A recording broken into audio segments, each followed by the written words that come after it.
What's up, everybody? Welcome to Human Innovation Tarot. My name is Eddie with Imagine Life Development Center, here to do the November love reading for my Cancerians out there. If you're new to my channel, I'd greatly appreciate it if you click the like, share, and subscribe button. All the other information you need to know is in the description box below. All right, we're going to jump right into this reading, and we're going to see what's coming up for you guys here in the month of November.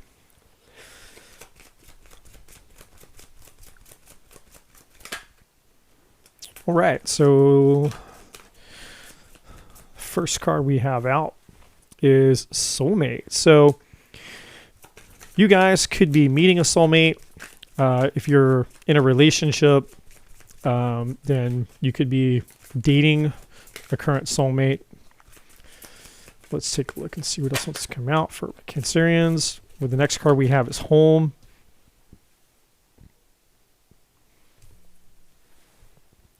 You could be purchasing a home with this person. For those of you that are moving into a more serious relationship, or maybe you've moved in together, or you're thinking about moving in together. Maybe somebody is in real estate. That's a possibility. So if you're, let's say you're single and you're searching, maybe your soulmate works, in the real estate industry, or they could even maybe could be a handy worker. They remodel homes, or maybe they do Airbnb, things of that nature. You have some fun times coming up. We are getting into the holiday seasons, or about to start to be, so a lot of Halloween parties are about to kick off here. And then we've got Thanksgiving. I had to think about that for a minute. Thanksgiving, and then of course Christmas and New Year's is coming right up as well. So a lot of partying, a lot of parties at the end of the year, right? Time flies. All right. So the next one out is dating. So yeah, for some of you guys that are obviously single, you guys are going to be going out, just enjoying yourself, having fun time. And I believe there will be an opportunity for you to meet a soulmate there. And then we have dating queen. Of course, you could be the dating king. Gender is not specific here. But essentially, you're very attractive. This person would be very attractive and magnetic. And you might get a lot of bites. So for those of you that are dating, expect to maybe get a lot of offers. Expect maybe to have opportunities to go on several different dates. So another thing to keep in mind is we are moving into cuddle season. So technically, November kicks off officially cuddle season because it's cold outside and people want to cuddle. That's kind of where it comes from, or the term is coined from that idea. And so from November until about the end of February is technically cuddle season. And in the online dating world, for those of you who may or may not know, cuddle season is essentially like the peak of online dating. So all the online dating sites love cuddle season because that's when everybody's getting on and they're getting maximum number of subscriptions. And then during the summertime, that's usually when it's like the low time on online dating. So just some extra statistics there for you. Let's take a look and see what else we can find out about your love life here. What to expect.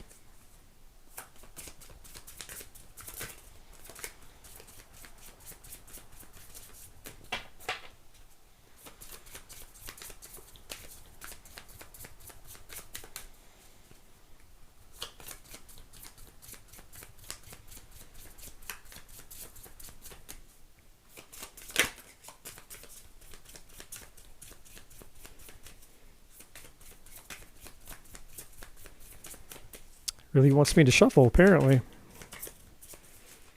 Normally it doesn't take this long to... There we go. Okay, so yeah, we have true love. So again, if you're single, you're definitely going to be meeting or have an opportunity to meet somebody that's your soulmate that can or could become your true love. We have flirt here. So, there's going to be a lot of chemistry with this person. You guys might send a lot of flirty... there's a lot of flirting involved. And I feel like that's how you guys are going to you're kind of going to kind of know, there's this passion, there's chemistry here. And I feel like it's going to feel natural. It's not going to feel like forced or gross, or like when you get a message from somebody and you're not interested in them and they start flirting with you and your walls go up because you just don't feel that natural chemistry. But this is somebody that you meet where you might even be surprised by just how natural it feels to kind of open up and flirt in that way. So we do have the card of rejection. So for some of you, you may have had experienced a lot of rejection in the past, or have felt rejected, or this person, because roles can be reversed. So essentially, there could be some trauma here, some past relationship trauma that you or this person has experienced in terms of feeling rejected, neglected. So you may just want to keep an eye out for that, not in a bad sense, but just, when you start to notice someone's behavior, we want to get curious about it. Because there's a reason for why anyone behaves the way that they behave. And if you've had a lot of trauma or you've had a lot of bad experiences, what we don't want to do is we don't want to ruin an opportunity to get to know somebody because we weren't curious. We didn't spend the time. So many people these days, they get overly focused on the idea of spotting a red flag. So everything can be a red flag now, right? When it's not really true. It's just something that someone does may trigger you. And because you feel a little triggered, you get insecure because you don't trust yourself, because you've had so many bad experiences in your past where now you're afraid that this is going to turn into another bad experience. So instead of having the curiosity to find out what was really going on with that behavior, you automatically assume that this person is, they have a red flag, or there's some other situation or issue there, and so you need to hit the eject button. You need to get out of it as quickly as possible, right? Instead of just being a little bit more curious and saying, and waiting it out maybe a little bit longer. And I don't mean if there's a glaring deal breaker or a glaring red flag, you should stay around or stick around. I'm just saying that sometimes we make these quick decisions because of past experiences we had. And so, we don't want to be overly sensitive, right? Like, we don't want to jump the gun until we've really investigated to find out, like, well, am I interpreting this correctly, or is this just my self-preservation kicking in, and that kind of thing, right? So yeah, because then the next one we have is spark. So there is a spark here, but again, this rejection energy here is just more of like a gentle warning. I think really more so for you, and it could obviously be for the other person, but I really think it's for you guys to not jump the gun, or the minute that things aren't completely perfect, because no relationship's perfect, nor is any human, not to be too sensitive to, things that trigger you and automatically assume that this person's wrong for you, or that's a red flag, you need to get out of it, or you need to cut and run, right? So just be a little careful with that. Now, we do have the spy energy. So this person could be somebody they're maybe perhaps already spying on you, checking you out if they have your social media, or they know about you, or if you meet them online, they're gonna look you up online and check you out. And, kind of make sure that you're who you say you are, make sure you're real and all that kind of stuff. There could be another person as well. Okay. It could be like a past person as well, because at the bottom of the deck, we do have forgiveness here. So, there could be somebody else out there in addition to you going out and dating and meeting new people. There could be somebody else who wants to come back around and communicate with you. Okay. So let's take a look and see what else we got here. Who's coming towards my Cancerians out there? All right, so we have the Five of Swords. So we have the King of Swords, Libra, Gemini, Aquarius energy. You could be dating a Libra, Gemini, Aquarius, or someone you meet a Libra, Gemini, Aquarius. Doesn't have to be. Then we have the Queen of Pentacles as well. Okay, so this is Virgo, Taurus, Capricorn energy. and keep this in mind, whether you're male or female, you can have this somewhere in your chart. So, your sun sign, your Venus, your moon, your rising, your north node. I've even seen it show up in your Chiron placement in astrology.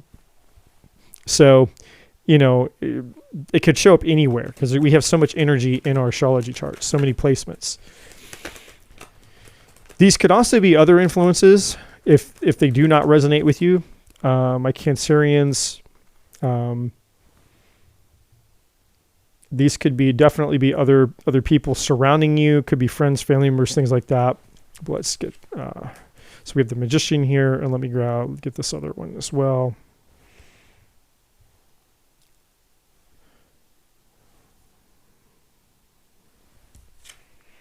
The Wheel of Fortune, so destiny, fate could be involved in this. Major changes, good luck, good fortune here. And I'm going to go back through these in just a second. I'm just getting all the cards out here on the table. Yeah, we've got the King of Cups. So there you are, or at least water energy, Cancer, Scorpio, Pisces energy with the King of Cups. So now we've got two kings. We've got a queen. Get one more in here. We have a High Priestess now as well. That's Pisces energy. At the bottom of the deck, we have a fourth king. Interesting. I'm not a fourth king, but a second king, a King of Pentacles here at the bottom of the deck. So, being that we are seeing, there's a lot of, I'm going to take this. Oh, yeah. I was about to say, being that we have the dating energy out here and the fun times and the flirt energy behind this King of Pentacles, we have the Seven of Cups, which is basically options. So there's definitely, you guys are going to have a lot of options here. I'm going to set this right here if I can, just so it shows up on the camera. The Magician card is kind of hidden there, but we know it's the Magician. So basically, we have this Five of Swords, which is a card of surrender, defeat, winning at all costs, and sabotaging something. And it's also a card of aggression, violence, somebody who just has like malicious intent, somebody who can be very revengeful or vengeful, somebody who doesn't really care about anybody else. They'll do whatever they have to do. It's just a very aggressive and violent and malicious type of energy here. So within the scheme of this, I do think that, this could be one of two things. There's either a person that you could be connected to, and this may be tied more to that past energy that I was picking up on, because this person, we had this forgiveness energy at the bottom of this deck, and we have that spy energy. This could be somebody who, at one point in time, maybe they sabotaged a relationship with you. So maybe that forgiveness energy is tied to somebody in your past who wants forgiveness because they treated you poorly, whether it was fighting, arguing, or just being a jerk, or whatever. This could also be your energy, or maybe the energy of somebody else that you meet who self-sabotages, because again, that rejection energy that I was referring to earlier as well. This person feels like, well, I don't want to be rejected. And so, they're an anxious attachment style or an avoidant attachment style, if you're familiar with attachment theory, or just whatever's happened to them. They have this tendency to sabotage whenever they start to like somebody, or maybe they overthink something, right? That's the most common pattern I see, is that people are overthinking things too much. And so, when you're stuck in your head and you're disconnected from your heart, then it's just a matter of time before any relationship ends, right? So we have this King of Swords, Libra, Gemini, Aquarius energy. We have the Queen of Pentacles, Virgo, Taurus, Capricorn, King of Pentacles, Virgo, Taurus, Capricorn, High Priestess energy, which we have is Pisces energy. King of Cups is water energy, Cancer, Scorpio, Pisces here. So we have, if you're, again, male or female, doesn't matter. Depends on who you are, how, who's watching, roles can be reversed, all those things, right? This King of Swords could also be somebody who is just somebody who's very intellectual. They're a great conversationalist. They're very intelligent. but they're more of a mental person. They're not a very emotional type. They're more, they mean what they say what they mean, and they're honest, they're truthful, but they're more of a conversationalist, and if they're maybe a little bit more introverted, they might listen, but there's someone you can tell is they process things more from the mental perspective, right?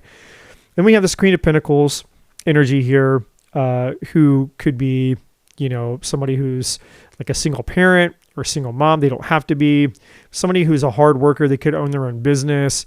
They could be maybe a little bit materialistic, and everything that I said here, you could apply it here to the King of Pentacles. Just, add on the masculine quality, obviously, instead of the feminine quality. And then we have the King of Cups. Somebody who is definitely more of a romantic at heart. Somebody who's very affectionate, very nurturing. And they're definitely attached to their feelings. They're emotionally vulnerable, emotionally available. They may not initially express it, but as you get to know them, they're definitely more, more sensitive, more affectionate in that regard. Now, with the High Priestess here, I feel like what this is saying is you're going to have to use your intuition. Now, the Magician, I almost forgot to say we're covered up over here. This Magician energy is saying you've manifested, right? Like you've manifested these opportunities into your life, but now you also must know what it is that you want, right? Because the Magician has all four elements on the table. So the Magician, and we have almost all four. We have water, earth, and air. We're just missing that fire, that wand energy.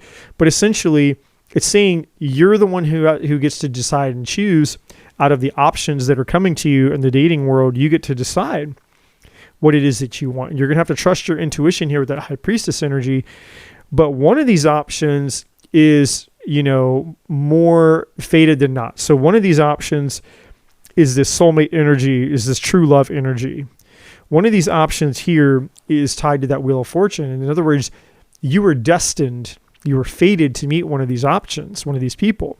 And so you may be in this season where you're just kind of open to anything and everything. Hey, you put myself out there. I'm going to go on dates, and whatever happens is whatever happens.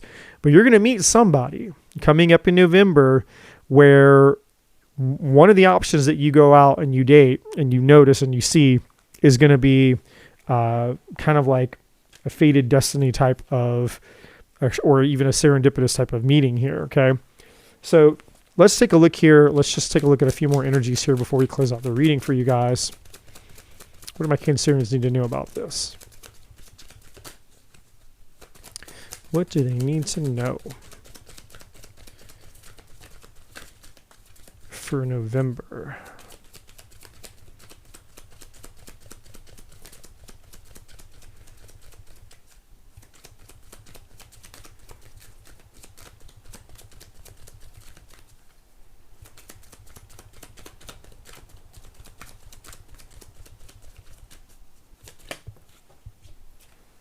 All right, one fell on the floor. Let me get two more. There's one and one more for three.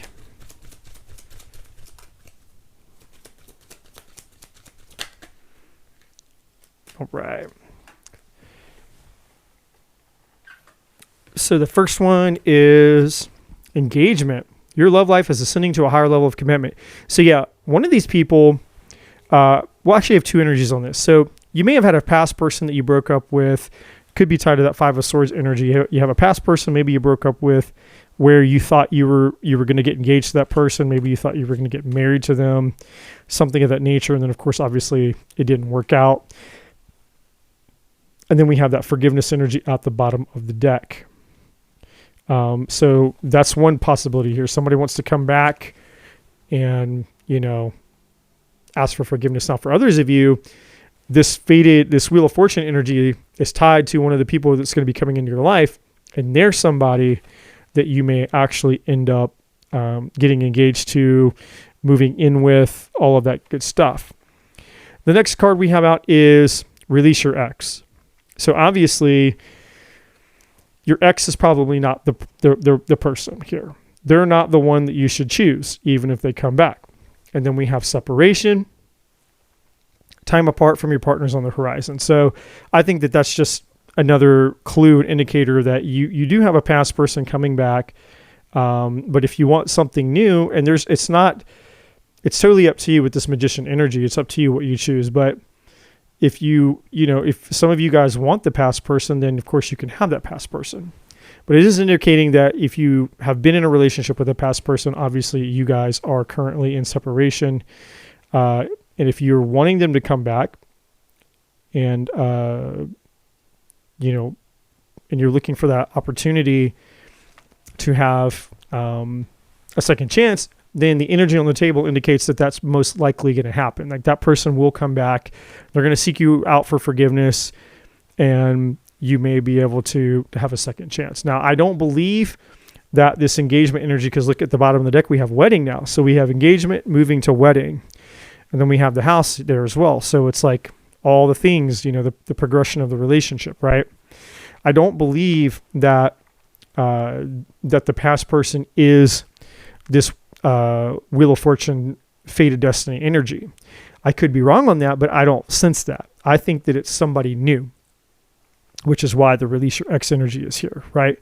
So I think that as you release your ex, even if they come back, it opens the door for this new person to come in, and that's the person or one of these people coming in is going to be the one that's for you, okay? So my Cancerians, that's what I have for you. I hope this is helpful. Stay tuned for some more readings and come join me live. You can hit the bell notification icon to be notified when I go live, and you can come join me for a free live tarot reading as well, okay? So that's what I have for you. I appreciate you guys, and as always, my friends, love and light.